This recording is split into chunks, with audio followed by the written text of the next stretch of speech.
నమస్తే న్యూస్ 24 తెలుగుకు స్వాగతం. నా పేరు యామిని. ముందుగా వార్తల్లోని ముఖ్యాంశాలు ఇప్పుడు చూద్దాం. పెదకూరుపాడు మండల కేంద్రంలో ప్రభుత్వ డిగ్రీ కళాశాల ఏర్పాటు చేయాలని ఎంఆర్పీఎస్ నాయకులు జానబాబు మాదిగా కోరారు. 100 రోజులు 100 గ్రామాల కార్యక్రమంలో భాగంగా 90 రోజులు పెదకూరుపాడులో ఎమ్మెల్యే భాష్యం ప్రవీణ్ సమావేశం ఏర్పాటు చేశారు. నియోజకవర్గ కేంద్రంలో ఆనందపేటలో అంబేద్కర్ విగ్రహం, జగజీవన్ విగ్రహం ఏర్పాటు చేసేందుకు స్థలం ఏర్పాటు చేయాలని, నిలిచిపోయిన శ్మశాన వాటిక ప్రహరీ గోడ, ఎంపీపీహెచ్డబ్ల్యూ స్కూల్ ప్రహరీ గోడ ఏర్పాటు చేయాలని ఎమ్మెల్యేకి వినతి పత్రం అందించారు.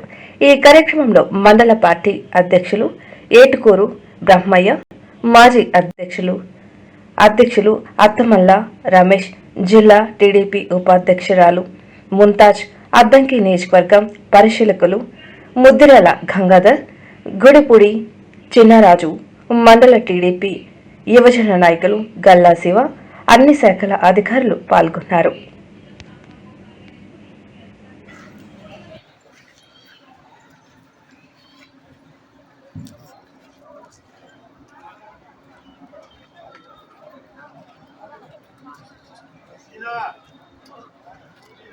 పూర్తి చేసుకొని 90వ రోజు మన పెదకూరుపాడులో రావడం జరిగింది.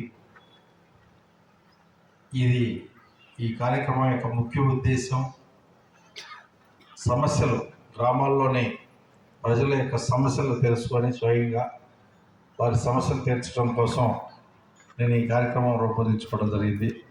బహుశా పెదకూరుపాడులో సమస్యలు ఏమి లేవనుకుంటా, ప్రజలు తక్కువగానే ఉంటారు, ఇబ్బంది లేదు, సమస్యలు లేవనుకుంటున్నాం ఇవి పెదకూరుపాడులో.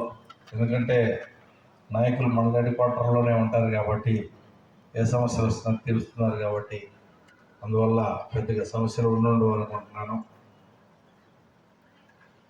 ఈ కార్యక్రమంలో మెయిన్గా గవర్నమెంట్ పరమైన సమస్యలనే నా దృష్టికి తీసుకురావాల్సింది. ఏదైనా పర్సనల్ సమస్య మీరు పెద్ద మనుషుల దగ్గర కూర్చొని మాట్లాడుకోండి. పార్టీ పరమైన ఏదైనా విషయాలున్నా నాకు పర్సనల్గా కలవండి. ఇది మాత్రం ఓన్లీ గవర్నమెంట్ పరమైన సమస్యలు ఏదన్నా ఉంటే, ప్రభుత్వ శాఖలకు సంబంధించిన సమస్యలు ఏదైనా ఉంటే వాటిని తీర్చడం కోసం మాత్రం